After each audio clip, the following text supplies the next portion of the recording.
It's The List and your boy with Jimmy Van and Sean Ross Sapp. All right, we are live. What's up, you guys? Sean Ross Sapp, managing editor of Fightful.com and FightfulWrestling.com. It is Wednesday, March 14th. It is time for The List and your boy, I believe, number 63. I've lost count, even though we have a counter. Me too. Remember Jimmy Van, you're back from Orlando. Oh, have I got a story for you, Sean? Oh, do you? Did you get hit in the face with a bat by Sami Callihan? There was a hit. Ooh. So you're close. You know how I, on occasion, like to tell a story here and there. You do tell stories. On occasion. And I'm going to start by telling you a story just because anybody listening to this podcast who has ever flown commercial, and I think everybody has, can relate to my story, Sean. For that reason, I'm going to tell it, and I'll give you the Cliff Notes version. So Monday afternoon, I flew home from Orlando, Florida to Toronto, Canada on the lovely Air Canada airline, which used to be, I'll repeat, used to be one of the better airlines. I got to the airport around 1 o'clock because MCO in Orlando is one of the major airports, and it's very busy. So I got there 2 hours early for my flight. And when I got there, I couldn't help but notice that everybody in check-in was sitting on the floor. All the customers were sitting on the floor. And I thought, well, that's unusual. You know, what's going on here? Talked to somebody there. Turned out the computer system for Air Canada went down. Couldn't check anybody in. Guy actually lied to me and said, but the plane is physically here. So as soon as it comes back, we're good, right? Well, that was a lie. The plane was not there. Lied? He lied. Yep, he lied. Ended up boarding at 7 p.m. So I was at the airport for 6 hours. Boarded at 7 p.m. Once everybody boarded the plane, it took a half an hour to close the door. And why was that, Sean? I posted this on Twitter. Why did it take a half hour to close the door? Because they were busy stuffing your dog in an overhead bin and killing him. I heard about that too. That happened, Nigel. Or making you flush your hamster down a toilet. Yes, and I heard about the dog one, which is very unfortunate, and that's another story. But no, it took a half hour to close the door because they had too much carry-on luggage. Because Air Canada decided a few years ago their new policy was if you're sitting in economy, you no longer can check a bag for free. You got to pay for every check bag. And it's human nature to be cheap as fuck. Yeah. So everybody carries on. And so they had too much carry-on luggage. And until they could forcibly get people to check a bag, we didn't go anywhere. We didn't leave the ground. So that happened. Then when we finally landed in Toronto, you have to understand by that point, they had the delayed carriers coming in, plus they had the scheduled planes coming in. That caused a complete clusterfuck. Took a half hour to get an open gate, so we sat on the tarmac for half an hour. Then customs was completely chaos. That took about an hour. Then when I got to my car that was in the parking garage, Sean, by then it was about midnight or so, or 11:30. I was supposed to be there at 6 p.m. As you can understand, I was tired. It was snowing outside. I was a little bit grumpy. Not paying proper attention, hit the car next to me in the parking garage. No. Yes, I did. As I was backing out, not paying enough attention because I was tired and it was late, and I backed out and I hit the car next to me. So this is on your way home or on your way to Orlando? Okay. On my way home. This was in your vehicle? Yes, my SUV. Oh. Yeah. Man. Yeah. What kind of damage did you do? I don't know. I didn't look because it was late and I didn't care. What? No, it was late and I didn't care. And so what I did was, you know, this is one of those moments where you have an angel on this shoulder, Sean, and you got a devil over here, right? Yeah. It's one of those moments. You have a little SRS with a pitchfork. Yeah, SRS is over here, and maybe Anna Bowert's over here, and you think to yourself, okay, you're supposed to leave a note. You're supposed to maybe take some pictures of the damage. I drove home, but I called the parking garage at the airport and I told them everything, told them where the car was located, gave my contact information. So when the owners of that car show up, because who knows how long they're parked. You are admitting to a hit and run on our live show. I don't care. Oh my God. I admitted I'm going to pay the damage, whatever damage there is. Insider trading, what's a little hit and run? You know? Okay. It was a parked car. It was a parked car. Who gives a shit? It was a parked car. Oh my God. Who cares? Jesus Christ. Who cares? And it was an SUV, so there probably isn't any damage. Are we doing the stupid people segment early this week? What is going? If I was going to be a stupid person, I would have just left and not said anything. And as a matter of fact, the girl on the phone, you know what she said to me, Sean? The girl on the phone said, I'm going to be honest with you.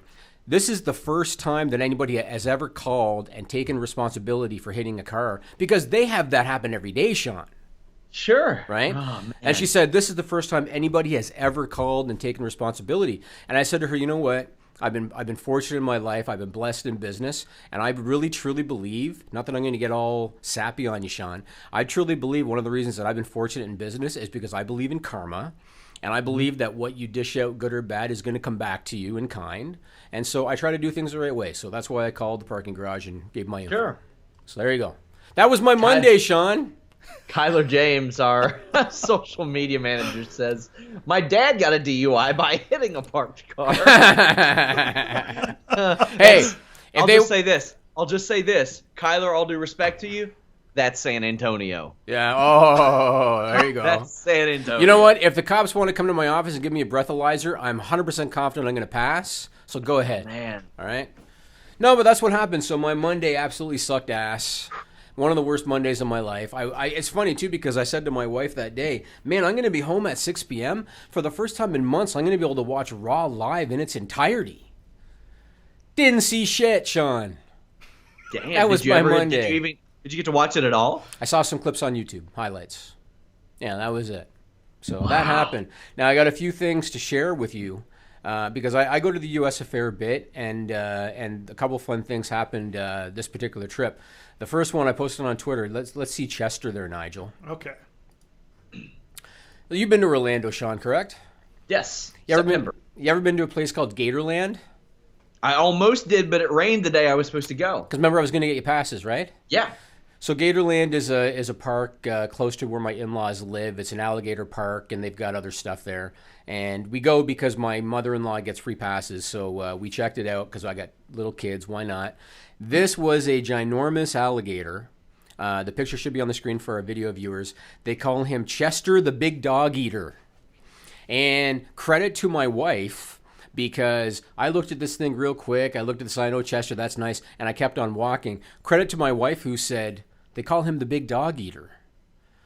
And I was like, oh, shit. It just didn't even click in because the nicknames are so stupid. It just didn't even click in. And so I took that picture and I posted on Twitter, hey, WWE, if you finally want to get Roman Reigns over since nothing else you do is working, there you go. Sign him up. Maybe that'll work. So I thought that was cool. And then the other thing I want to say about the U.S., so whenever I go to the U.S., I always love to try a new cereal or a new cookie that I can't get in Canada because the U.S. has a lot more variety. This time I found... Well, let's be honest. We're gluttonous. That's probably what it is. But they always have unique stuff you can't get in Canada. This cereal that I found on this trip to Orlando is probably the most unique, unexpected cereal brand that I've ever come across, and I had to buy a box of it. Go ahead, Nigel. Is the image up on the screen? Yep. This is the Girl Guides Thin Mints Cookie cereal, Sean. Yeah, I have actually bought a version of Girl Scout cookies that are based on Samoas. I didn't know it existed until I saw it. Really? Oh, yeah. Any excuse to cover things in sugar and eat them is something that we do in America. It just... Yeah. It actually tasted pretty delicious. My thing is I'm not big on mint and chocolate together. Okay. Here and there, maybe. Like, I could get, like, one of those Hershey bars that has the peppermint bark in it and stuff like that. And there was just one time last year I craved mint chocolate ice cream after never having it. I just felt like I needed to taste it. Tried it. It was okay. But you're on the mint chocolate train. No, I'm on the look for unique cereal train. No, that's fair. And whenever we go to the U.S., I make a point, and I realize, yes, I'm 43 years old. I make a point of going to a shopping mall or whatever in order to check out the cereal aisle of a place, find something unique, and that's what I found this trip. So I stick to Golden Grams when I do eat cereal. Golden Grams, honeycomb, stuff like that. There you go. I want you to... one other thing I want to mention. So last week on the podcast here, because now we're doing more multimedia for our video viewers. Last week, we posted a 30-second clip from SmackDown. I forget the gentleman that posted it on Twitter originally, but we posted a 30-second clip from SmackDown, and it showed something like 34 camera zooms and cuts in a span of like 30 seconds. Matter of fact, some people on our social media, when they saw that, said, is this real? Like, did this really happen? And yes, it did. That was a legitimate clip from SmackDown. We put our own audio behind it so that we could, get around IP concerns or whatever. Within 30 minutes of the podcast airing, YouTube demonetized the episode within 30 minutes. And I wanted to mention this because a lot of people these days, they're choosing alternatives over YouTube, such as Patreon. And this is the reason they're choosing them, is because of decisions like this that YouTube makes. One of the girls that works for us, Melissa, actually said, Jimmy, if you want, I can take that footage out and re-upload the podcast to get monetized. I said, Forget it. Leave it the way it is. We won't get monetized for the week. Just leave it. Well, let's be honest. That's not how she reacted. When I said, she goes, no. When I said, should we leave it? She said, no. So why did you ask me if I wanted to change it? Because you're the boss, Jimmy. Oh, all right. Well, I said no. She said it in the group chat, and then you were like, just leave it. Yeah, just leave it. And in my mind, I'm like, thank God, that's so much editing. Yeah, no, and it told a better story the way it was. Yeah, so there's a lot of issues with that. We had Anna Bauer go to the New Japan Perth show recently, and a part of the deal in her covering that, we pay people to cover events like this, was she would get us some clips and stuff. After she sent one in, I had to be like, whoa, don't send any, don't publish any on your page, or else you will get copyright strike after copyright strike. What WWE sent us was basically a soft copyright claim, where they don't remove the video. They leave it up, but they take the profit from the video, essentially. At least that's how I'm under the understanding that it works. New Japan has a bot that goes through and just tracks down anything that could be perceived as theirs and flag it and then copyright strike it. Keep in mind, we were credentialed media in New Japan Perth. I went through their PR department to get Anna there, to get her where she was, and to provide media and coverage. And it was like a 2-minute clip that featured no wrestling, and it got copyright strike. But I'm happy to announce that moments before we went on the air, YouTube was like, nah, son. Get your video back. And we got our video verbatim, back. Nah, son? Yeah, the subject was nah, son, and I said, well, that's interesting. Interesting. Especially coming from Japan. Oh, no, that was from YouTube. No, that was from YouTube. It was YouTube. Yeah. All right. Tell the viewers quickly and listeners about the Lucha Underground cease-and-desist situation. Let's hear the whole thing, Sean. So Ryan Satin of Pro Wrestling Sheet a couple of weeks ago ran spoilers for Lucha Underground. Now, to go and attend Lucha Underground, they make you put away your cell phone and sign a non-disclosure agreement, which is commonplace. If you've heard of one lately, you're probably talking about a porn star and Donald Trump. But they do it for wrestling too, apparently. I do it all the time, actually. I do NDAs all the time. Of course, yeah. But, I mean, in a grand scale, that's probably where a lot of our readers, viewers have heard of them recently. But wrestling in 2018, they're doing it because Lucha Underground is in this episodic format, and they tape and then they film and run shows over the next year and a half. Lucha Underground sent Ryan Satin of Pro Wrestling Sheet a cease and desist for running that and demanded that he reveal his source, and tried to somehow hold him to an NDA that he never signed. And tried to get him to turn over his source that presumably did.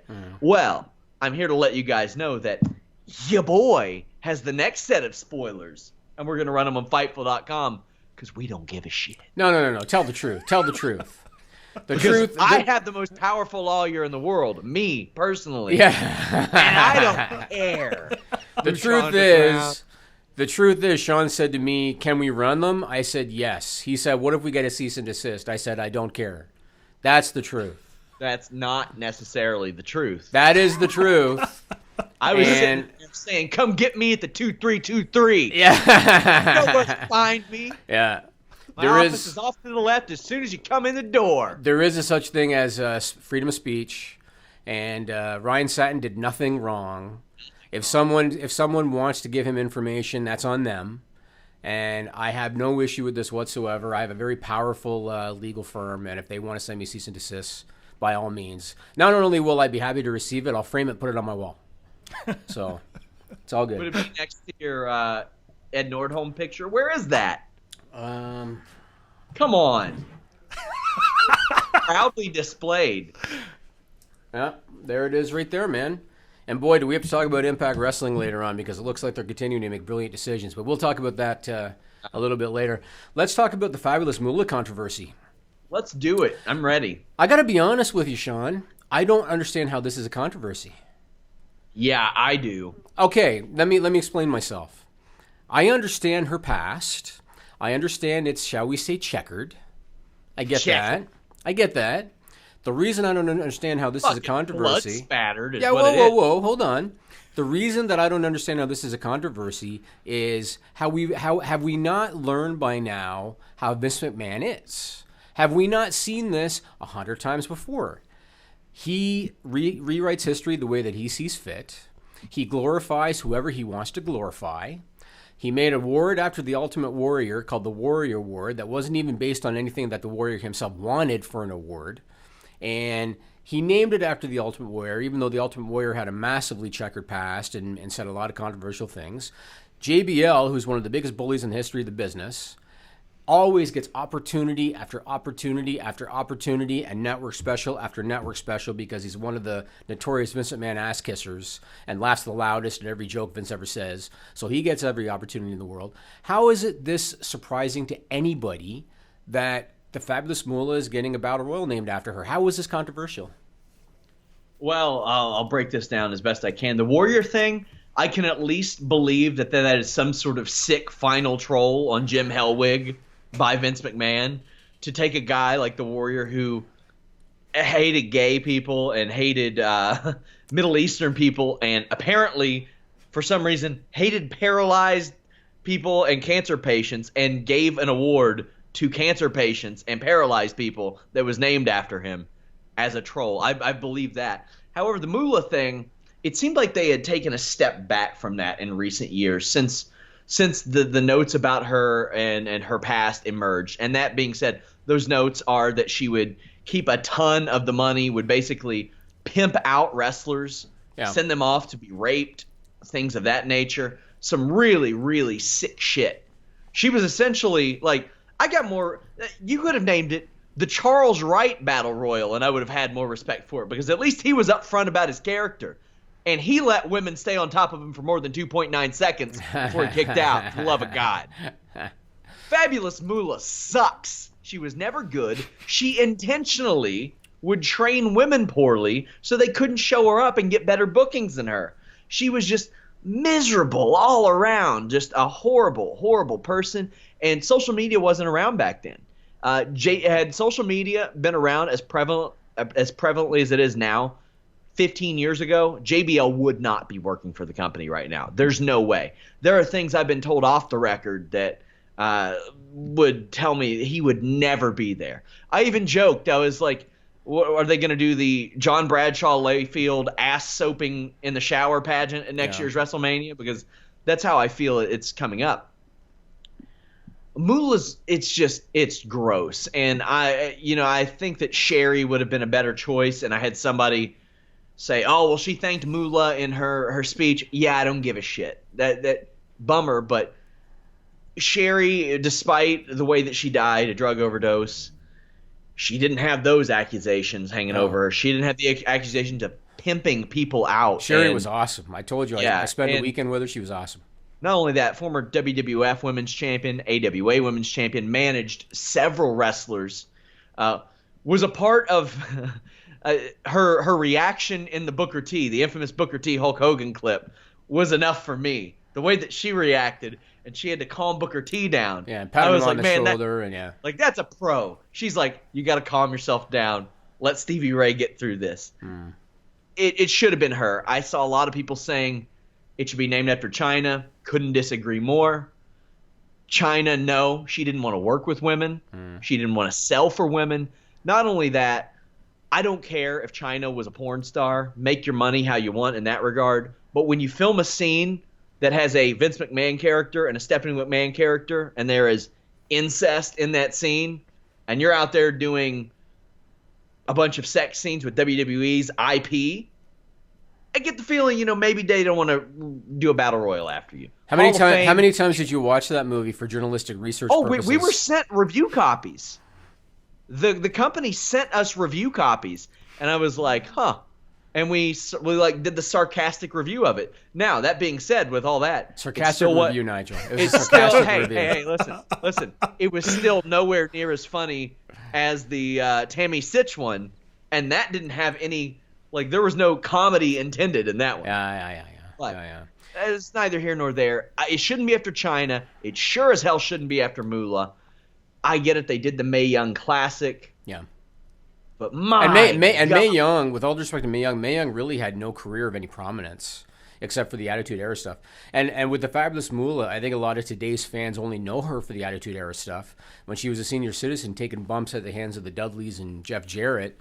Otherwise, I don't know if today's fans really know anything about Moolah. The only thing I will say about the Fabulous Moolah, and I'm not defending her past and her reputation, a lot of the stuff is alleged. We got to say that. It's alleged. But the one thing I will say is that in the territorial days, so in the 80s and the 70s and earlier than that, when it came to women's wrestling, the Fabulous Moolah was the epicenter of women's wrestling. And back in the territorial days, if the promoters wanted to have a women's match on the show, they contacted the Fabulous Moolah. Why? Yeah, if they wanted something else, they contacted the Fabulous Moolah too. Perhaps, but I'm just saying. Why the hell do you think she was so popular among promoters? She wouldn't train her women to do more than like hair pulling spots so often. So they wouldn't show her up. So they wouldn't take bookings from her. And, of course, when you're whoring off your wrestlers physically in more ways than one, you're going to be popular among promoters. Sure, I'm just kind of telling the facts. I mean, when it comes to women's wrestling, she was the epicenter. Very much like Lord Littlebrook was the epicenter for little people wrestling back in the day. And oftentimes you went through him to get matches for that, and you went through Moolah for women's matches. So Did Lord Littlebrook make Max Mini blow anybody? I think technically Max Mini was the next generation. Did he have Mini Vader out there turning tricks? That was a different generation. Technically, that was a different generation. You'd be talking about Little Tokyo, the Karate Kid. Who else was around then? Little Beaver. We're gonna have to run a little person wrestling podcast with all this knowledge you have. I remember all that stuff. Yeah, Littlebrook was the epicenter of that stuff. For a long time. I know the WWE, some of the WWE names, and the mini Mankind, the mini Vader that they would have here and there in the 90s. Now, granted, back then they called them midget matches, which you cannot say now. Yeah. But that's what they were called. That's what they were called back then. But anyway, we can move on. But again, when I heard about this Moolah stuff, again, I understand her checkered past and all the allegations that are coming out. But I don't understand the controversy just based on Vince McMahon's history of retelling history and of glorifying people that he chooses to glorify. So based on that, I don't understand the controversy, but I guess it is what it is. Yeah, I'm grossed out about it. Grossed out that they doubled down on it. They just name it something else. It's not hard. Did you all have a big ass statue made for it or something? Probably. I bet you they will. Well, yeah. Scrap it. Who wants that thing? I bet they'll unveil it at WrestleMania. Week. Becky Lynch kind of sidestepped the question in a conference call. WWE will set up conference calls for Indian media, and she kind of sidestepped it and just said she was the most famous name for a long time, and that's why it's named after her. And then she deleted her tweet that was in support of Moolah that WWE had asked their talent to put up. So Right. Yeah, I mean, I do remember being a kid. I remember being a kid, and they would always, put over Moolah as like a, 20. She had a reign as women's champion of over 20 years and all that. And it's not until I get older and I start to learn the business that I understand. Well, that's because she was booking it. So it's easy to be a 20-year champion when you're booking it. David Bixenspan, who actually did a good piece on Deadspin about the Moolah situation, said, "A friend of Sherry's told me the other day that the Hey Lillian line in her Hall of Fame speech was a troll and shot at Moolah for what it's worth." I don't know the extent of that. It's been 10 years since I've watched that speech, but yeah. I remember loving that speech too. Sherry was just... Yeah. Sherry was fantastic. Plus she kicked Jimmy Snuka in the fucking face. There you go. Sherry was the...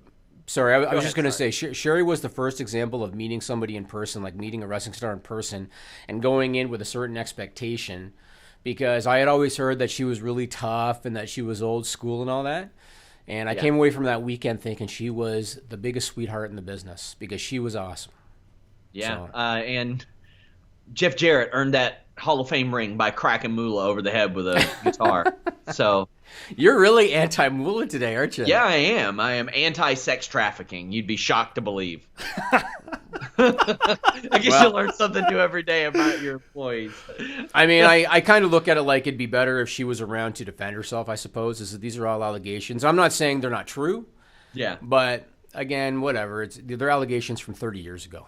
Yeah, or but longer. They still matter. And, of course, I had that one guy who popped on my Twitter.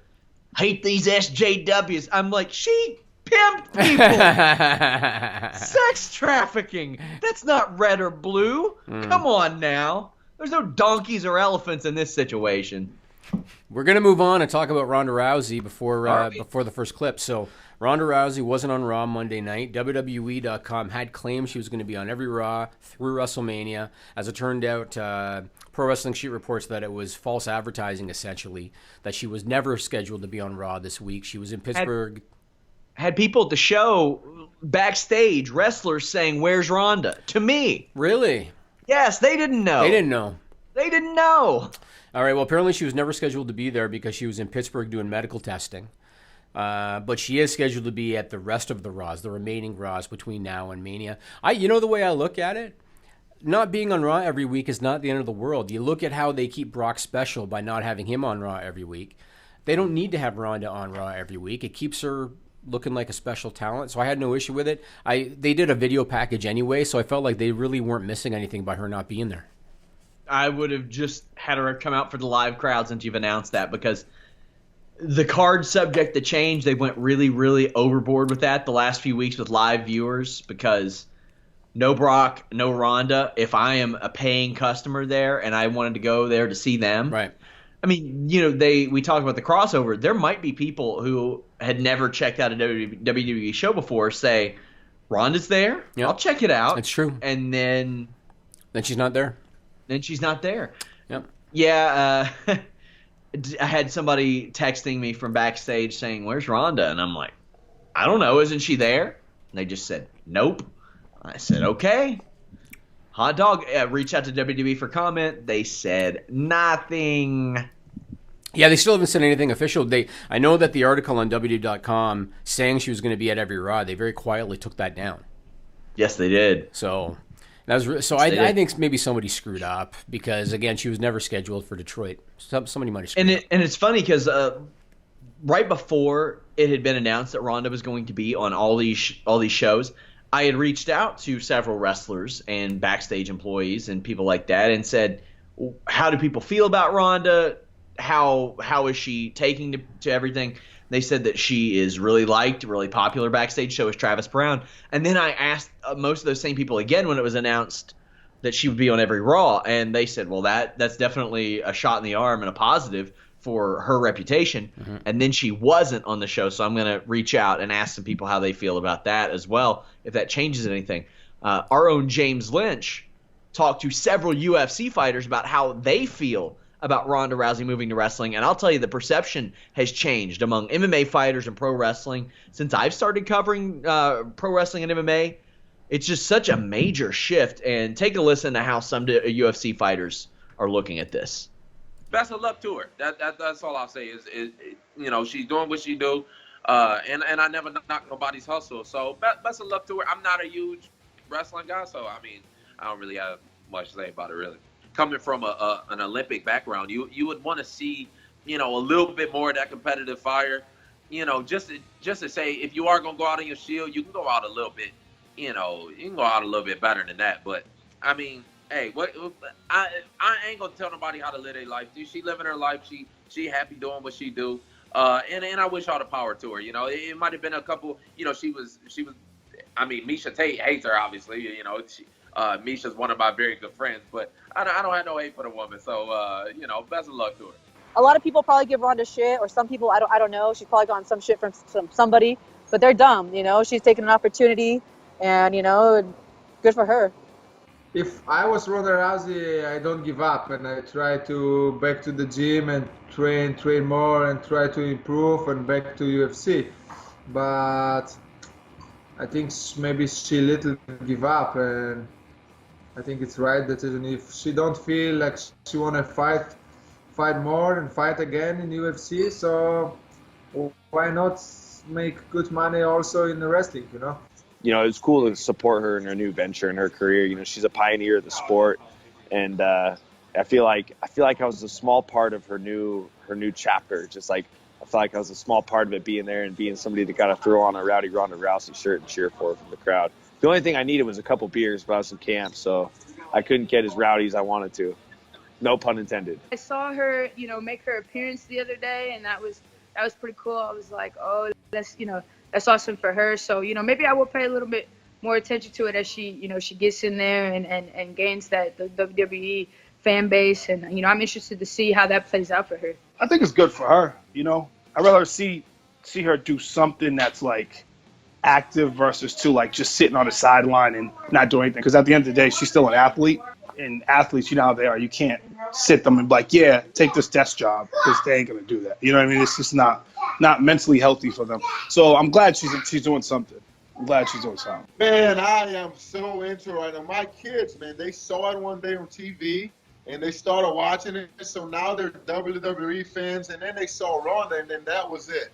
So now they're the biggest fans. We got to follow, and man, it's good for her. She's got to make money somehow, and doesn't have to get punched in the face.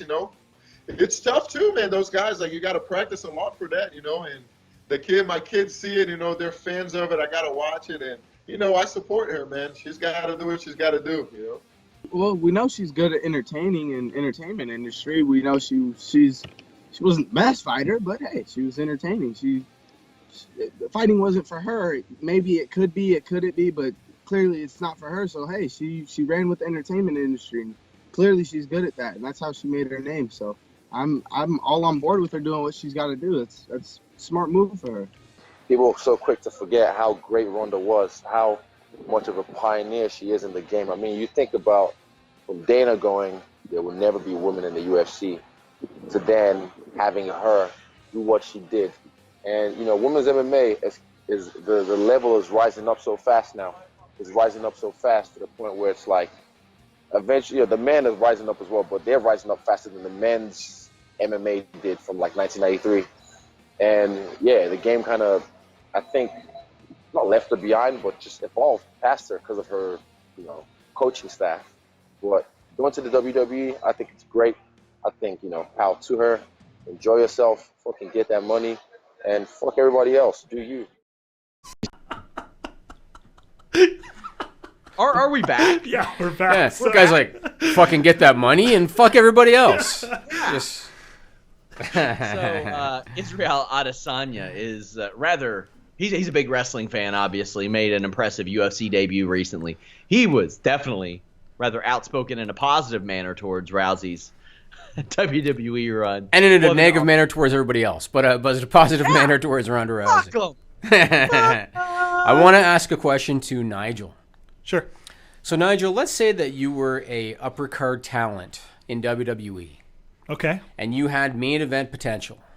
All right. If you hit the main events in WWE, you can make a very good living. Okay. All right. You go down to injury. You're out for a little while. You finally get medical clearance. The biggest show of the year is coming up in a couple of weeks, which is where you're going to make the biggest payday of your year.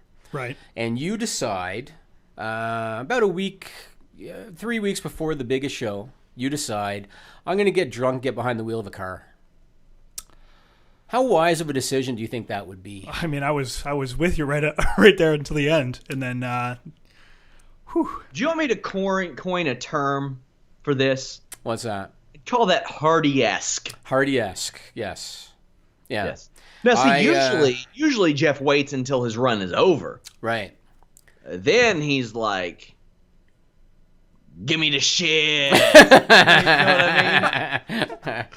I heard about this one while I was in Florida, and my only reaction was, so what else is new, kind of thing.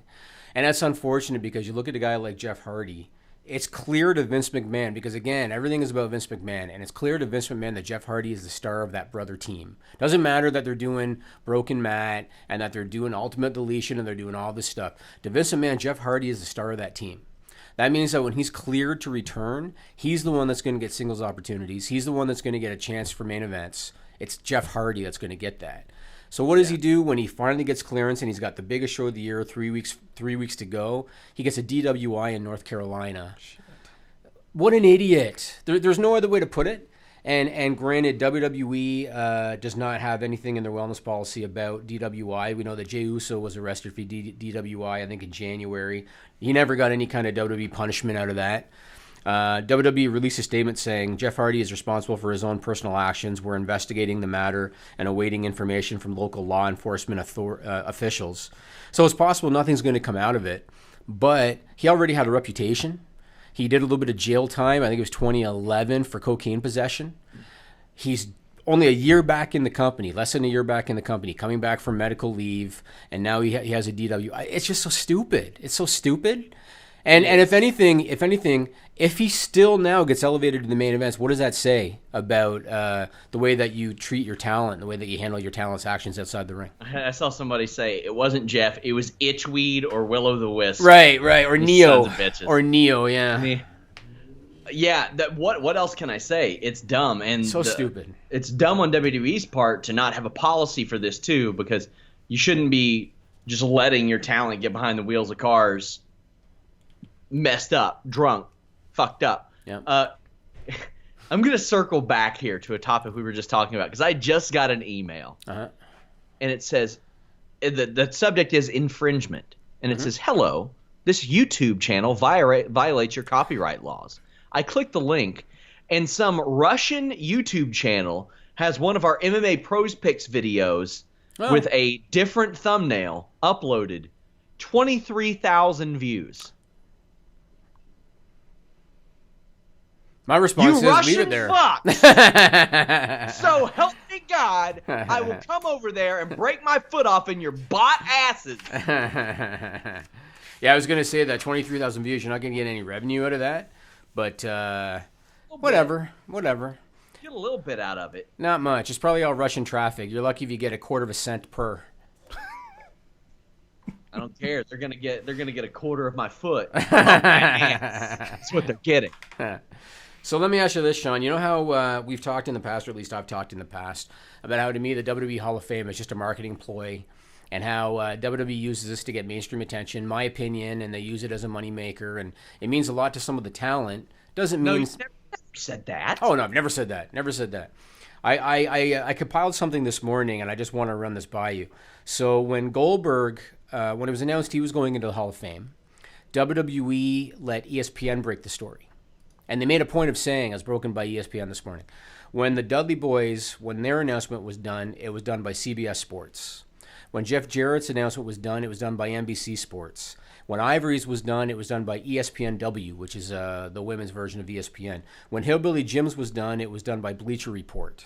In every single case, WWE made it clear on television and on the website, as broken this morning by ESPN, CBS Sports, Bleacher Report. This week, Billboard.com broke the story that Kid Rock is going into the WWE Hall of Fame.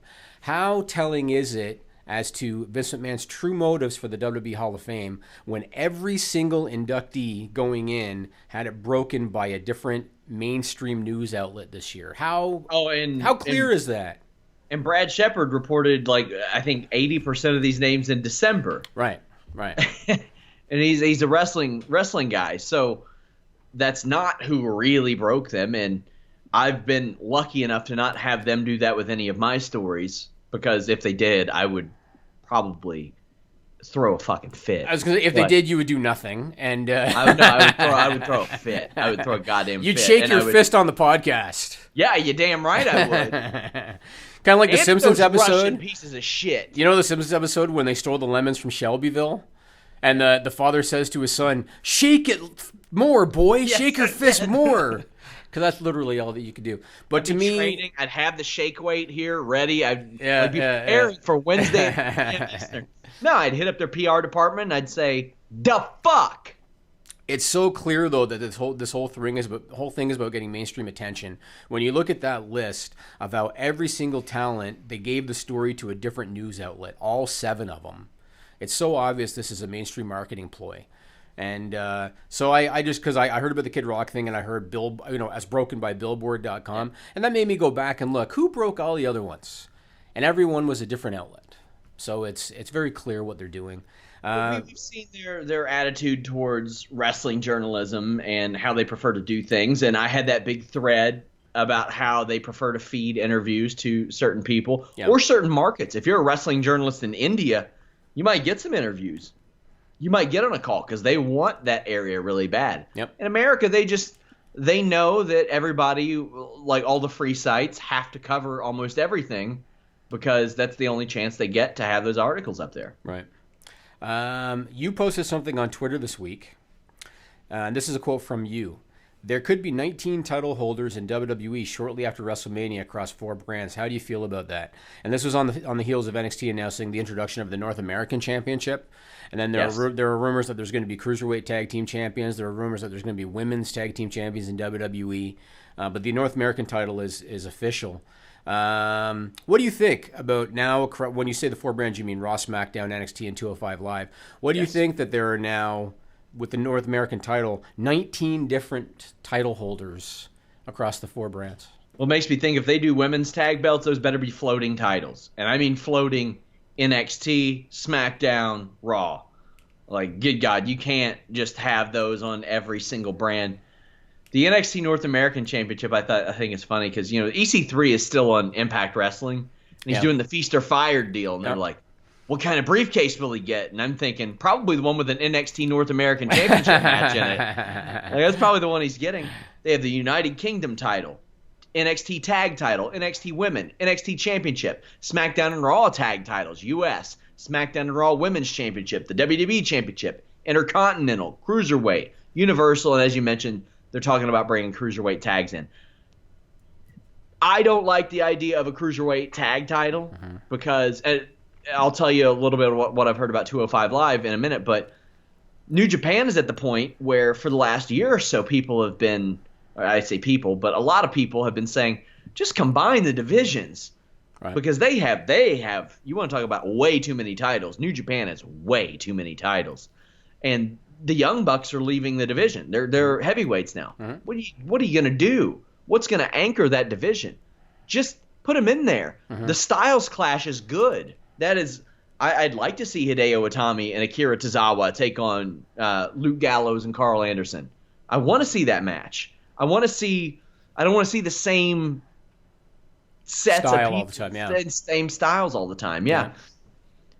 As far as 205 Live and then possibly adding Cruiserweight tag titles, I was told that because I asked, following a Dave Meltzer report that they were going to run more live events, I asked the same person who is connected with 205 Live what the direction of the brand is, and he said it's the same it's been for the last year.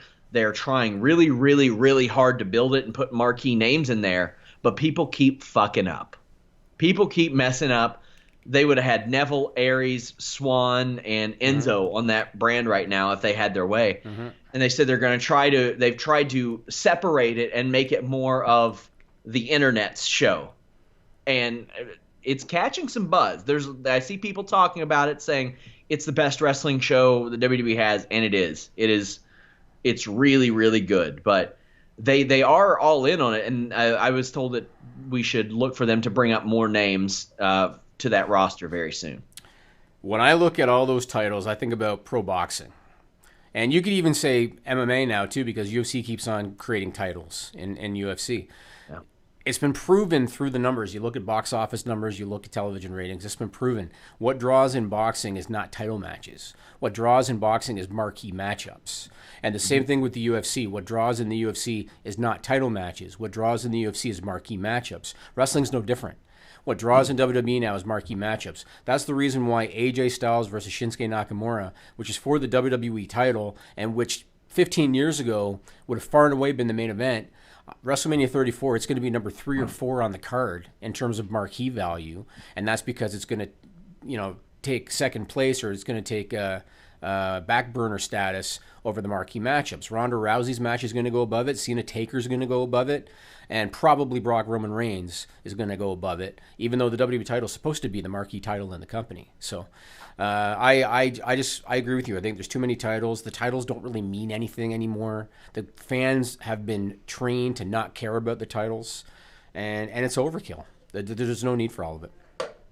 Pete Dunne has defended his championship like 5 or 6 times on TV in the past almost year that he's had it, and that's more than some do. But yeesh, man, that's an awful lot. And I'm okay with the idea of an NXT North American Championship because it's a secondary title for NXT. But what's the United Kingdom Championship? No, that can't be it. That's true. That's true. Could Now be. I get it. They want Pete Dunne to go defend it on Progress and all that crap, but my God, man. Yeah. Also, the North American Championship, our buddies over at Pro Wrestling Unlimited, they do the Fightful Wrestling Weekly video, and one of their hosts, Nick, had an NWA North American Championship replica that I didn't even know they made. I didn't even know that was in existence. I'm about to call up my buddy Tim Storm and tell him that Nick stole his shit because there's no way that they sold any of those things. You know, maybe that's another reason why they create titles is to sell the merch. That's not a bad idea. Yeah. I mean, hey, they knocked it out of the park with that UK championship. That is a beautiful title belt, I thought. But the newer NXT championships, I think, look pretty good as well. But oh man, just too many. Especially when you got something that looks like that United States Championship. Bring back the NWA United States Championship. That was a beauty. Bring back the black strap for the Intercontinental title. Really? Please. You don't like the white? No. Well, as long as they don't bring back that crappy oval design they had. Yeah, no, stick with this one because it's the classic one, but with the black strap. The white strap reminds me of the Ultimate Warrior. Here's a fun fact for you. Chris Jericho has held that title more than anybody, the Intercontinental title. Mm-hmm. Never held the version that exists right now. The classic version. He only held the Attitude Era one. And if you remember, I think what it looks like now is the best it's ever looked, regardless of strap. But when Cody Rhodes brought it back, they had those weird side plates, and they tried to update the design. And I'm like, no, you all had the one that worked. They had the one that worked to such a degree that ECW ripped it off for their tag titles, and the NWA ripped it off for their North American Championship. So I it's still just one wish of the best designs ever. I still wish they had the Winged Eagle belt for the WWE title belt. I love that thing. I love that belt. That was a good belt. Yeah.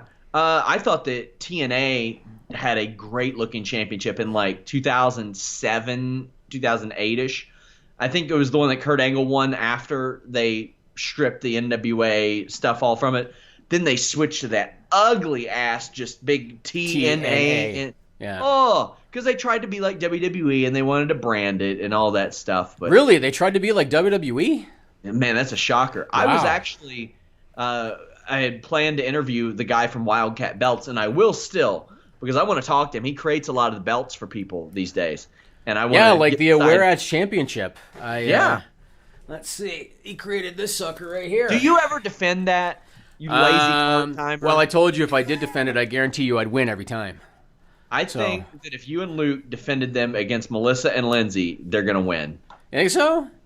I think so. I think Lindsay laid down. Fightful-mania, book it. I think Lindsay would lay down real quick. I would just show her T4.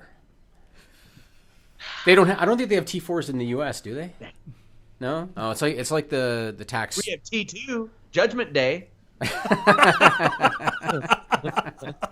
Shout out to my friend Randy Cruz, who's running the '90s movie March Madness tournament right now. I got Home Alone or Terminator 2 going all the way. That's the perfect segue to Stupid People, Nigel.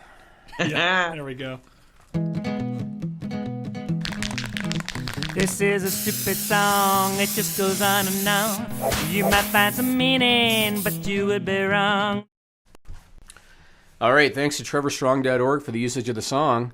We actually have an update on a story to start this week, Sean. Hot dog. This was sent to us via podcast listener, and this is their Twitter name, XXXETown on Twitter. What are they doing on Twitter? They follow. I'm just telling the facts. I'm just telling the facts. It's not off to a good start. So this is an update on the young fella that wouldn't poop because he had swallowed allegedly drugs, and the police were waiting for him to poop it out so that he could be arrested. And when I told the story last week, at that time, he had held it for 37 days. So Sky News reported on March 7th that the young man had to be released because he got up to day 47. And After day 47, the police were told that he needed to be released on, quote, medical and legal advice. And so he was released on bail and taken to hospital for treatment. So he got off, Sean. Wow. Maybe in more ways than one by the time he got to the hospital. Now, here's what I want to know. Did he poop? Well, I don't know. All I know is that he went to the hospital for treatment. I'm going to go ahead and guess his first night in the hospital, he let her rip, Sean. That's what I'm guessing. At some point, I wonder if he had to get it surgically done, like if it just created a big egg. Could have been a big Cadbury egg of drugs and feces. Very possible. Very possible. Are you familiar with Fatberg, Sean? No, I'm not. I know Nigel because Nigel knows everything. So Fatberg was basically in the London sewers. And it was a blob of essentially fat, used diapers, used wet wipes, everything that had been getting flushed down the toilets and down the sink. And it built up in the sewer to the point that this thing was it was the size of an iceberg in the London sewers. And it took them something like 2 months in order to get it out of there. They had to take it out in pieces.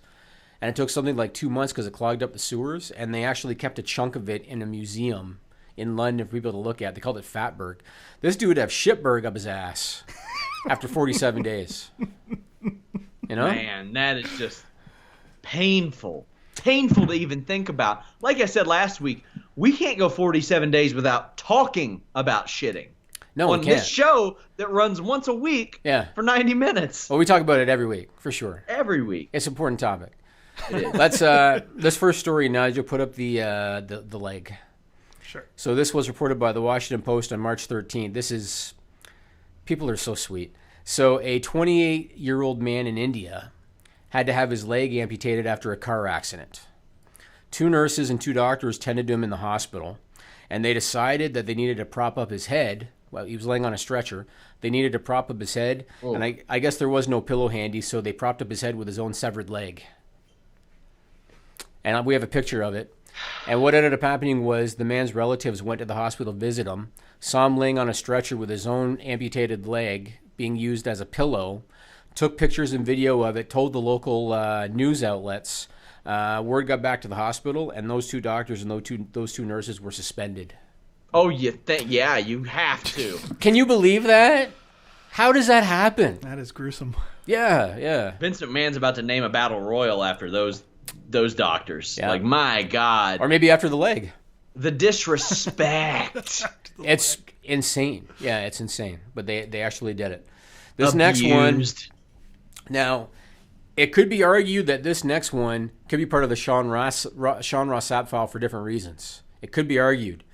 This is the Japan one, Nigel. Yeah, I figured. See, he already knew. This was reported by Sora News 24 on March 8th. A Japanese... Sounds credible. It's real. There's photographic evidence. It's too real. It's real. A Japanese manufacturer called Nikos is launching a line of hats for your cat like a cat. So the line of hats that they're launching features cat ears. The name of the line is called Colorful Cat Fluffy Cat Ears. All right, Natty's got to sue. Natty's got to sue them. So yeah, it's called Colorful Cat Fluffy Cat Ears.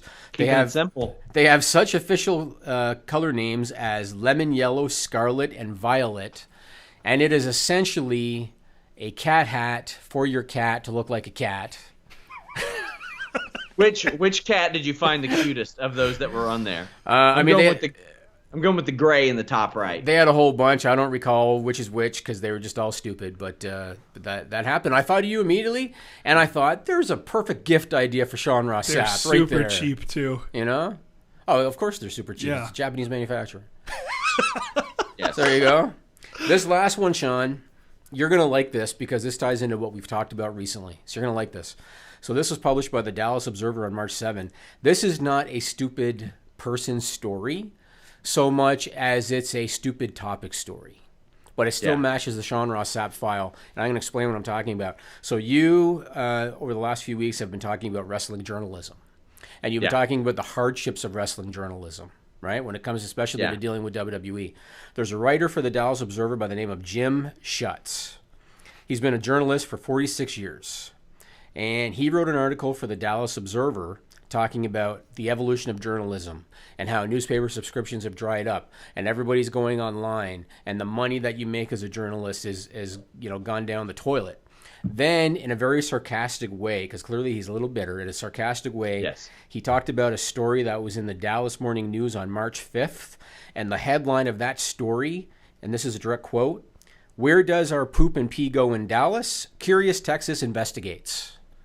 That was the subject of the story, and this guy wrote an article about that story saying sarcastically, this is what's going to save journalism. Stories like this and topics like this is going to save journalism. And I thought of you because I thought, well, there you go. This guy thinks that shit stories are going to save journalism. I'm making a good living off of it. There you go. I'm doing all right for there myself. There you go. Yeah, I mean, hey, you can be bitter all you want, but I started off just doing articles and writing articles, and then I saw the opportunity for video. I was telling Nigel off the air, when I worked for another website, there were no live video raw reviews then, and we were like, let's do one. Let's do it. Let's pivot. Let's attack that market. You got to be open to doing different things. That's why journalism schools, they like the school that I went to went from journalism to multimedia journalism. Then when I was there, they switched it all up, and the major became convergent media because you need to learn how to do a little bit of everything. There you go. There you go. Even write about poop and pee. Is CM Punk still newsworthy in terms of pro wrestling? Yeah, he sure is. He still is. Okay, I know that the Young Bucks talked about getting him for their All-In show and all that. So Dana White, the head of the UFC, even though he has long claimed that I will not give these celebrities, if they want to fight in the UFC, I will not give them a gimme fight. And he's long claimed, Brock Lesnar had Frank Mir first time up, which is pretty tough. Punk had Mickey Gall, who was a pretty good fighter. Been training for 8 years at that point. Had him the first time up. James Toney had Randy Couture, which is definitely not a walk in the park. That being said, it's a different time in the UFC. The UFC is at a place where they're having trouble finding those marquee matchups. Their pay-per-view buy rates are in the toilet. As a result of that, my opinion, they're giving CM Punk a gimme fight. At least it should be a gimme fight on June 9th at UFC 225 in Chicago. He's going to be fighting Mike Jackson, who is 0-1 as a pro, just like Punk is. Mike Jackson hasn't fought in over 2 years, and his loss was to Mickey Gall, the same guy that beat CM Punk. Yeah. And I know that's why they're doing it, because there's a story there, I suppose. Maybe the winner's going to get Mickey Gall in a rematch. I can see that happening. But to me, this is a gimme fight. If in my opinion, if Punk doesn't win and win decisively, that should be it for him in the UFC. My opinion, yeah. Right? Yeah, without a doubt. He's got to win. And to be honest with you, I think no matter what, it's it for him in the UFC. Even if he wins, you think so? Yeah, I think he's done. I just think if I were him, I would go out with that win. I would come back to pro wrestling, but maybe he doesn't want to.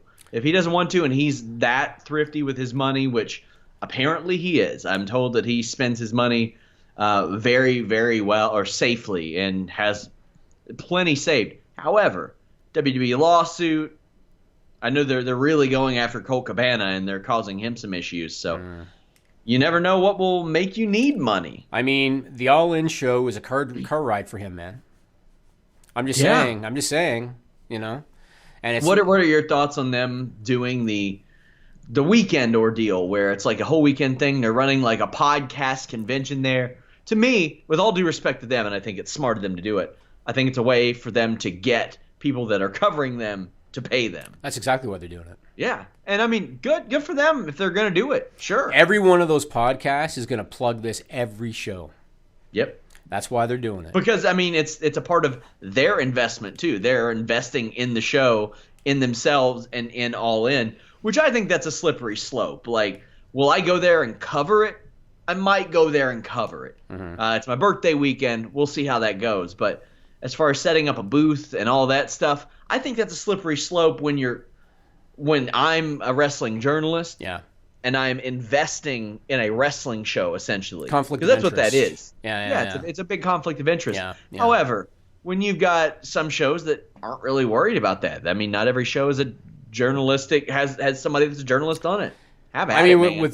with all due respect to Dave Meltzer, because I have a lot of respect for Dave Meltzer, he very publicly always puts over the Young Bucks.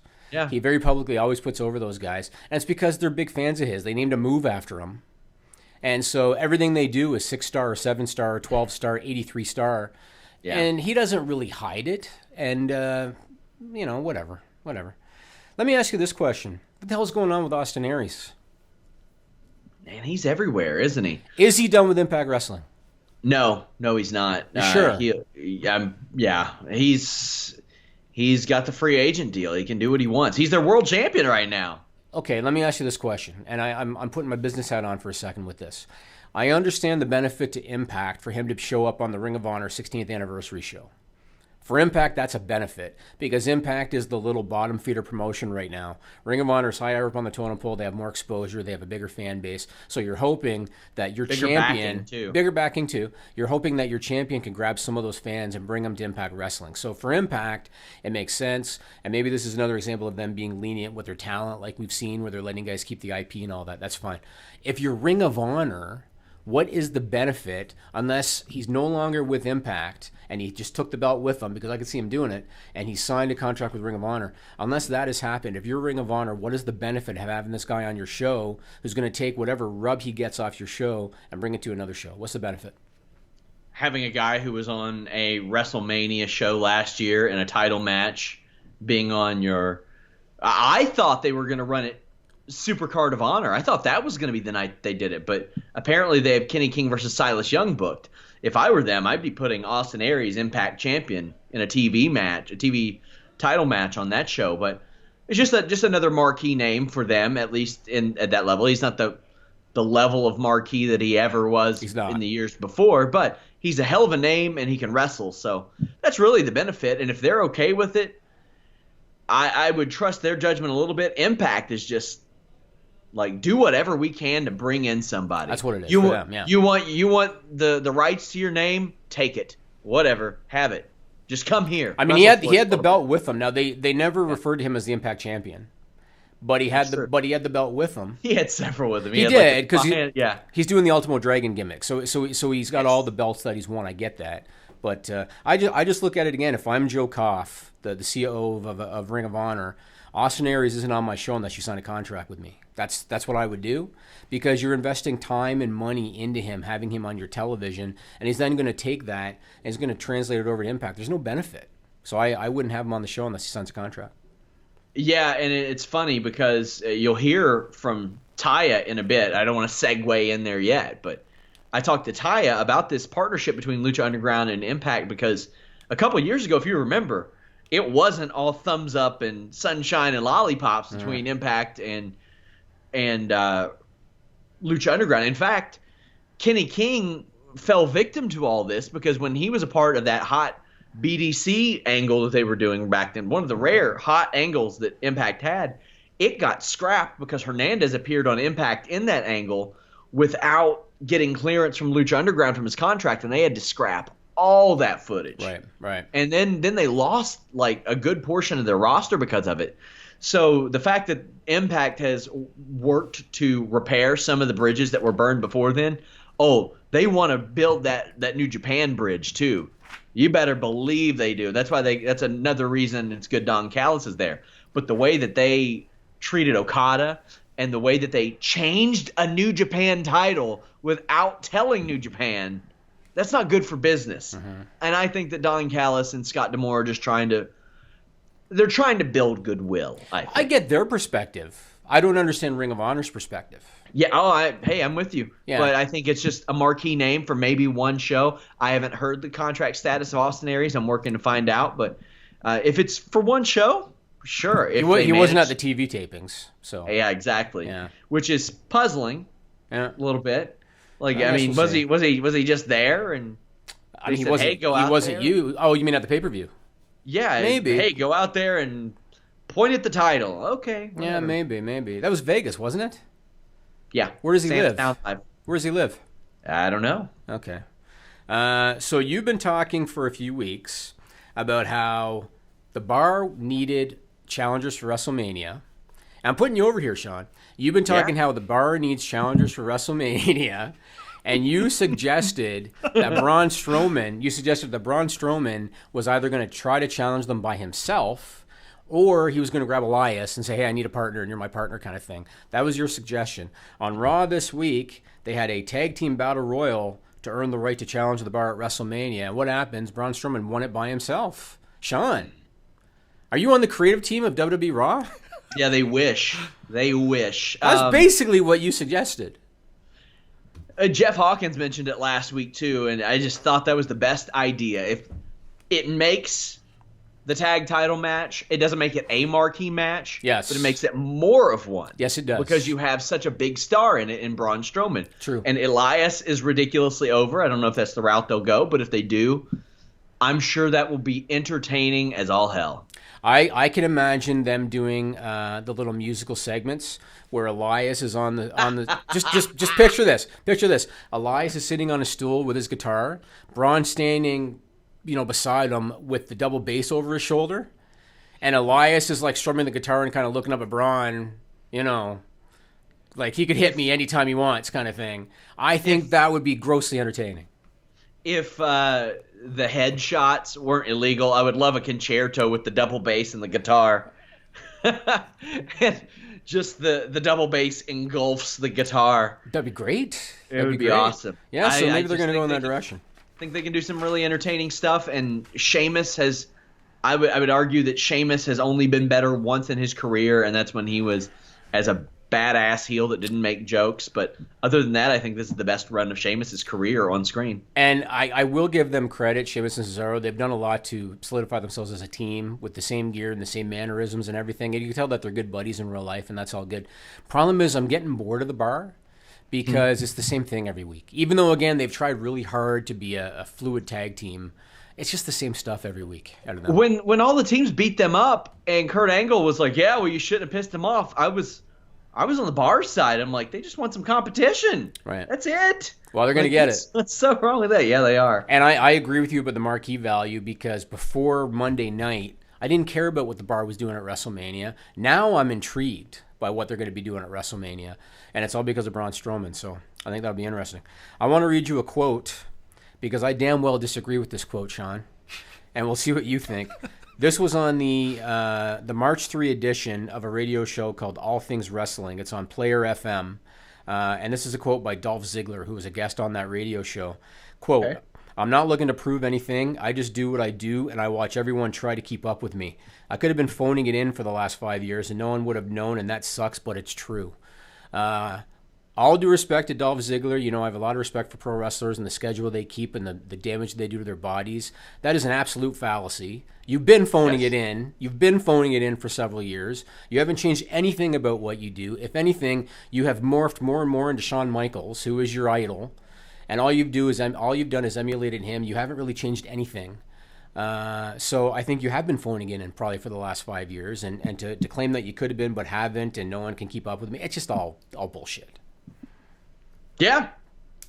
Yeah, I agree. And WWE Creative hasn't done him any favors either. No, they haven't. But you know what? Sometimes you've got to make your own chicken salad out of chicken shit, for lack of a better term. Yeah. It's true, Nigel. Throw some blueberry sauce on it and you're good to go. It's true. I mean, Braun Strowman was dancing around the ring with Adam Rose. And as soon as he got an opportunity by himself with the who was it again? The Wyatt family. He damn well made the best of it. And, there's so many examples that you could look at. James Ellsworth is another one. Kevin Owens is another one. They get an opportunity and they run with that ball. And who would have thought that Bray Wyatt would be the worst off out of all the Wyatt family members at this point? Because the Bludgeon Brothers had a kick-ass segment on SmackDown. It looks like they're in for a big push. Even though Harper did an interview saying he misses the jeans. Did you see that? I mean, hey, I get to work in my sweatpants a lot of days. I can relate. Yeah, would you want to wrestle in blue jeans though, man? I wouldn't want to wrestle in whatever. I wouldn't want to wrestle in blue jeans now. Yeah, but it's just spandex though, isn't it? It might be. I don't know. It depends on if they got the gimmick jeans or the work jeans. Like Dean Ambrose has gotten the gimmick jeans. Harper's look legit. They look legit. Yeah, they did look legit. They looked like he drops to a knee and he's got some burns on him after that. It's like Cena has legit cargo shorts. Those are real. You don't think he's developed some by now that have some stretch to them? I mean, not that I look for it, but yeah, I don't think there's been a whole lot of crotch issues with John Cena. So They don't have like a store where you all can just go buy gear in Canada, like just gimmicked cargo shorts. I don't know, Nigel. Can you buy gimmick cargo shorts in Canada? I can't say that I've looked. Well, you can find Taya in Canada, Impact Wrestling's Lucha Undergrounds. By the way, we will have those spoilers up.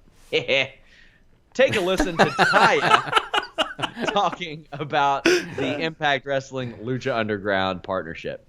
I really wanted to hear the process of the Lucha Underground Impact partnership kind of coming about, because a couple of years ago, that was definitely not the case. There was a pretty public issue with Hernandez. But now you have the ability and do work for both Impact and Lucha Underground. So maybe kind of walk me through your reaction to hearing that news and how the process for you to work both started. I mean, yeah, it was definitely not an option a few years ago because we were very exclusively signed to Lucha Underground. But there was a long period of downtime between season 3 and season 4, where I think a lot of people got a little antsy and, where we were all just really looking to keep working. We wanted to keep moving forward with our careers and with our lives and things. And I had known Karen and Jeff Jarrett for years because they would come down to Mexico all the time and work for AAA.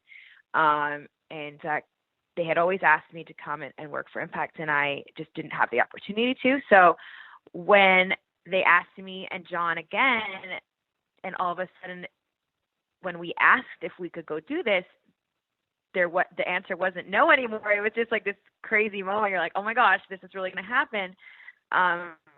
It was a long time coming. I was wanting to, work with them for so long, and Karen and Jeff were just so gracious in allowing us to start working there with them and being involved with Impact. And I just knew that I wanted to keep my characters separate and really just bring something different to that knockouts division. So I'm just so blessed that I'm able to do both. And now I'm, the only woman on either roster that's, involved on 2 different television series at the same time. So it's really cool. You have worked with both Rosemary and Sexy Star in the past, and I know this situation is a little older, but what were your feelings about how that went down, and have you spoken to either of them about that situation since it did go down?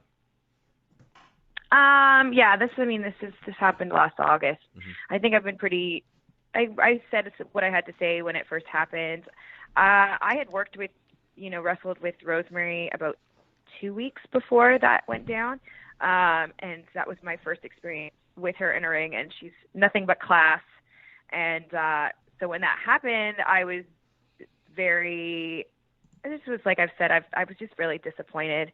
We're trying to make strides in women's wrestling, and sometimes I think we're each other's worst enemies. Sometimes, it was just a really shitty situation that was, I don't ever want to see anybody get hurt in that way. We're athletes, and we need each other as dance partners. I can't wrestle by myself. Rosemary can't wrestle by herself. Sexy Star can't wrestle by herself. So we have to have a level of trust in each other that's so huge to just even get in the ring and face one another. So I just felt really disappointed. And obviously I've spoken to Rosemary since then. I have not spoken to Sexy Star at all. But I think everyone's moved forward from that. And I think that, we just have to remember that we don't want that to happen again. And no one ever wants to see someone that's, get hurt like that. It's not cool. That's pretty much all I can say about it. And we're back. Taya, Impact Wrestling Knockout, talking about the Lucha Underground Impact Wrestling partnership and the show that's coming up WrestleMania weekend. I'm going to talk to several people that are running wrestling shows that weekend. I'm talking to Luke Hawks, who's running the Wildcat show, hoping to talk to Joey Janela. I'm supposed to do this afternoon.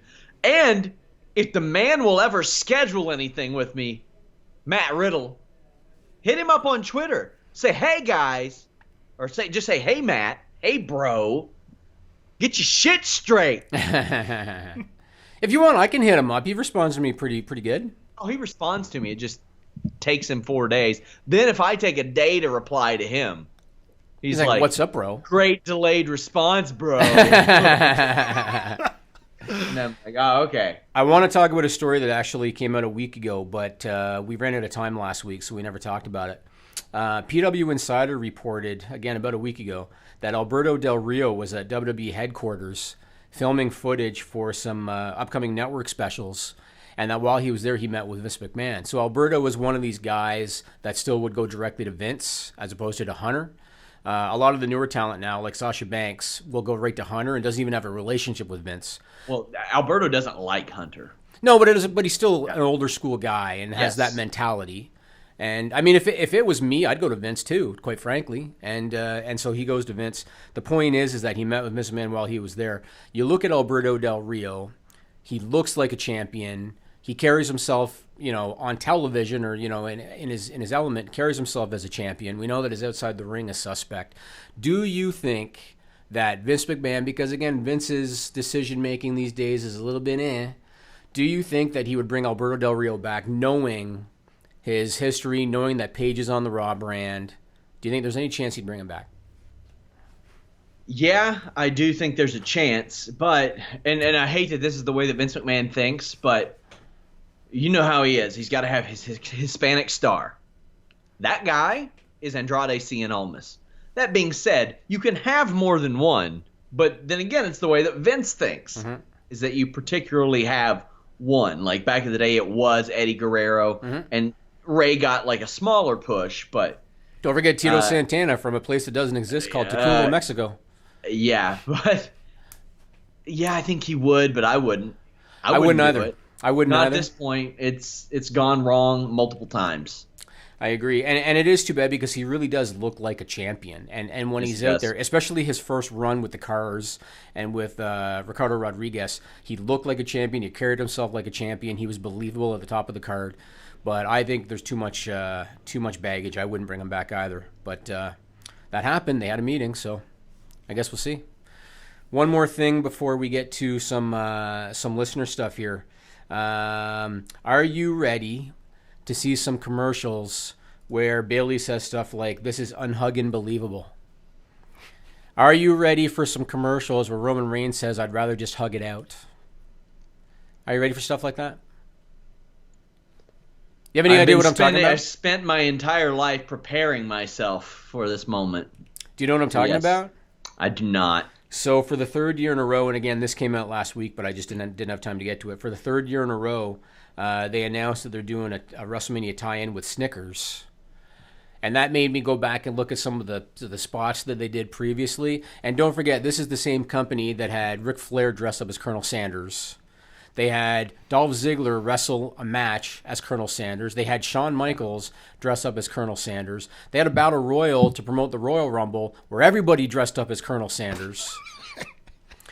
And now... I rather enjoyed those, to be honest with you. I thought some of them are really dumb. Yeah. The one with The Miz and Dolph Ziggler felt like it was 22 minutes long, that spot. Yeah, it did. So I went back and looked at some of the old Snickers stuff. And Roman Reigns was the poster boy for Snickers, as was Bayley. She was the poster girl, I guess, for Snickers last year, and or maybe 2 years ago. And she would say stuff like, "This is unhugging believable," cutting a promo. Roman Reigns was doing the whole, "You're not yourself, have a Snickers" kind of thing. It's so poorly written and produced, and it's inevitable that we're going to be seeing a lot of that, especially WrestleMania week. So get ready for it. Who do you think writes those, Snickers people or WWE people? I think it's a combination. I think. So let's get to, I have a listener question. It's actually a good question, and I have a comment from a listener. And I want to do the comment first. You say it's actually a good question as if the ones that we usually get are bad. All right, fair. They're always good questions. Otherwise, I wouldn't include them. So they're always good questions. But this one is, I think it's an interesting topic. And we'll get to it. First, I have a comment, and this is from Jay Jr., and the comment is, "You guys should set a chair for Nigel so we can actually see him laugh at everything like Ed McMahon used to for Johnny Carson." Hey, I mean... Now, I will say this. We are working on a new media room. It's probably not going to be ready until the summer. When that new media room is ready, there is a very good chance Nigel will be on camera. Nice. Very good chance. And I have even told him this. This is the first time he's hearing it. But There's a good chance.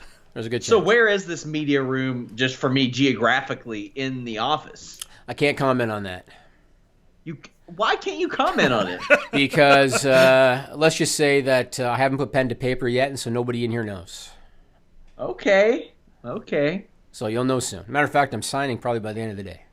Nice. Interesting. Yeah. Breaking Fightful news. There you go. So that's that. So this question, this is from Graham Williams, who does a lot of graphics and stuff for us. He is incredible. Go follow him, guys. He said the back and forth between Sienna and Mark Andrews regarding wrestlers paying for their own flights. Any chance you could discuss it on the list on your boy?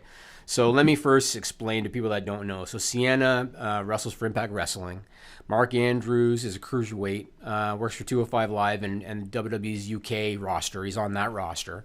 They had a back and forth on Twitter, and it started with Sienna basically posting on Twitter saying, if you're an independent wrestler and you're paying for your own flight for international shows, you're stupid, basically. Mark Andrews responded and said, I disagree, it's part of the hustle. And Gail Kim even chimed in and said, I agree with Sienna. Basically, she said, I agree with Sienna, you should be paying for your own flights. So here's my take on it. It's dollars and cents. That's my take on it. And I'm going to be quite honest, and this is no disrespect to Matt Riddle, but I've said to Sean a few times, Matt's always going to the UK. How is the promoter able to afford him when you're paying his payoff plus you're paying for his flight? I don't know if Matt's contributing to the cost of his flight. He might be. I don't know. I have an answer to that. Okay. He said, quote, they pay for it because I'm good at wrestling. Who the fuck pays for an international flight to work? That's crazy, bro. End quote. There you go. Beautiful. Beautiful. And I reached out to Shane Helms, and I reached out to Shane Helms for a specific reason. Shane Helms didn't get into pro wrestling as a former UFC fighter. Matt Riddle had that benefit of having a worldwide audience before this. And Shane said it's common for when you're paying your dues and things like that. Here's what he said. He said, I lean more towards Mark's side. A lot of people pay dues by paying their own trans when they're young and not over. And I said, does that change with international? I'm sure he's in a way different position than Sienna has ever been for that since he's from overseas. And Shane said, maybe. Everybody's path is different. If someone is willing to work cheap just to learn or for the opportunity, I don't begrudge the talent. That happens in all forms of entertainment. Blame your promoters if you want to blame anybody.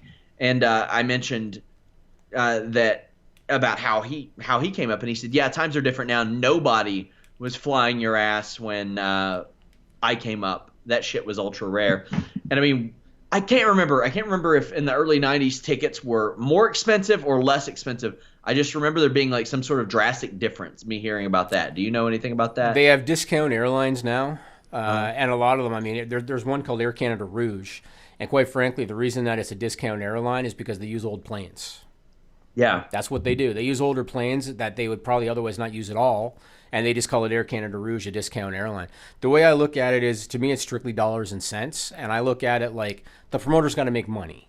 And if he has to pay you a payoff in U.S. dollars, let's say he's based in Europe, he's got to pay you in U.S. dollars. He does have the benefit that the euro or the pound is higher than the U.S. dollar, so he's got the advantage when it comes to that. But if he's also paying for your flight to get there, it's hard for me to fathom how they're going to make money on you.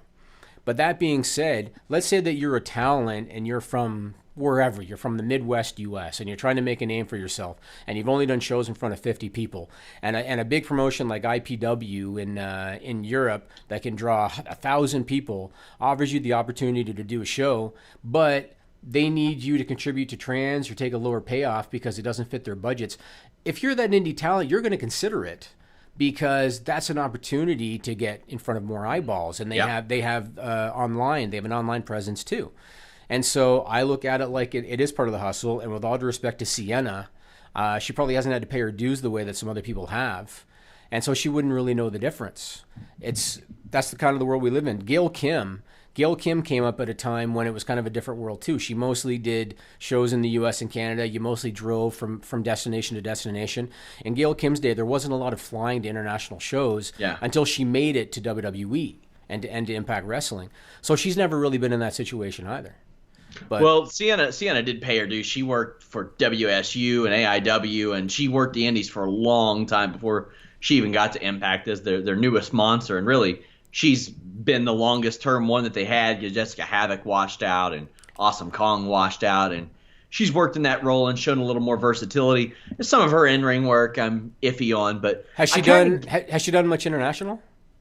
I'd have to look. I'd really have to look, but I know she's done some in Canada at the very least. Probably drove. But in AAA, I know she did some AAA stuff because she teamed with Santana Garrett and cheerleader Melissa. But she is on Impact TV right now, so she shouldn't be paying for her own flights. No, she probably isn't. She probably isn't now. We joke about Impact Wrestling, but still, they are. She is seen by 300,000 people every week, and that is something that a lot of these indie names would kill to have. Right. If Mark Andrews is still paying for his flights right now, I don't know what he's doing because he's on WWE TV. He's not. So he better not be. No. But if you are coming up, paying your trans, that is something common. I mean, there are sacrifices you make in any line of work. I've mentioned it a lot of times. When I was coming up trying to make my name, I established my experience any way I could. I taught kickboxing. I did announcing for free. I did fight coordination for free. I managed a fight team and didn't take a cut. I mean, there have been things even like like stuff with our ads and stuff, and you've said, "Oh, I'll give you a cut," and I said, "No, let's put that towards us going into the black." Like, just you make sacrifices in order for the better of your career and things of that nature. If Sienna doesn't see that as a positive for her career, don't take it. But if somebody is able to or willing to take a wash on a payday to get that experience, and who knows how many bookings it will lead to before. Bill Apter worked for him for free for a long time. Didn't he recommend me to you? He did. That paid off. Yeah. That paid off for me. It's still up for debate. Happier. Yeah. It's ultimately, yeah. I thought you meant the situation. Yeah. It took a few seconds for the light bulb to go off. Hit this red button here on Skype. So have you planned out your Tim Hortons, McDonald's, whatever's going to be the letter that you send out? Have you planned that all out yet? Well, first off, I have to find out when I'm coming back to Toronto. You know what I'm saying? No, you can do it locally. Just look for any kind of. I want to get good Toronto Tim Hortons. I'm not getting some Kentucky trash Tim Hortons. But why don't you just look for any kind of promotional tie-in at any kind of retail establishment because where you're I'm not lazy and I'm looking for an excuse to come back. Oh, I see. He already told me he was going to make the push. Just so you know. Oh, did he? Yes. Oh. He said he was going to make the push for it to happen. Oh, that's good to know. On the spot, B. Oh, it's one of my sales guys. For those that don't know, that's good to know. A damn good one too. Yeah, he is. He is. But yeah, I'm going. I need those coupons. I need those sweet coupons. Give me a taste. Were they glossy? It was actually a full color book. Ooh. A full color coupon book. McDonald's actually they gave me what looked like black and white printouts. Probably recyclable paper. They're big on that. Might have been. But Tim Hortons gave me actually a full color book. And Tim Hortons don't give a fuck. They're just making it. They're like coupons. Not caring about the environment. Anything else you got, Jimmy? That's it. There was something I was going to mention, but I forget what it was now. So I guess there's nothing major. Probably the post NXT show I'm starting to do weekly now. That's hot on the streets. Got that on FightfulWrestling.com. This weekend, the interview from last year, the full interview with Jack Swagger that I did drops. You all will get to listen to that in its entirety. It was in some segments on the Listen Your Boy. Also, Fightful alternate commentary, myself and Anna Bauer talking the Hogan Warrior WrestleMania 6 match at the Sky Dome. Yeah. What a tie-in. I love that match. I know that you said, it's dog shit, but I actually really liked it. Dog shit would be giving it credit. Kind of like the Mixed Match Madness. A wonderful idea, as I always said. I don't know why you naysayed it so much. Pancakes are better than waffles. You're high as a... I'm going to have some pancakes if and when I come back to Toronto. I have to see what the fuss is about. Like, you better do some scouting. I want you, out on the ramp like some managers do for wrestlers. I want you rolling into, pancake joints, taking notes. This one will impress SRS. This is the one that will convince him they're better than waffles. That's what I need to do. That's what you need to do. You've got a few days off, right? This week I do, actually. I have the evenings to myself until Saturday. Well, I just planned them for you. Yesterday was glorious. I watched my first full hockey game all season. Really? Yes. It's beautiful. Edmonton Oilers lost the game. It was great. Guys, please leave us a thumbs up. Please subscribe. We have some premium content coming your way soon. We will announce it very soon. Lots of cool stuff over at Fightful.com and FightfulWrestling.com. We are your leader in crossover combat sports coverage. If you don't like MMA or boxing, just head over to FightfulWrestling.com. Until next time, follow Jimmy Van at JimmyVan74. Follow me at Sean Ross Sapp. Follow us at Fightful Online. Follow Nigel. Nigel's on Twitter. Yep. At Nigel, how do I pronounce the Lokai, right? Lokai. Lokai. Nigel _Lokai. Until next time, we're out.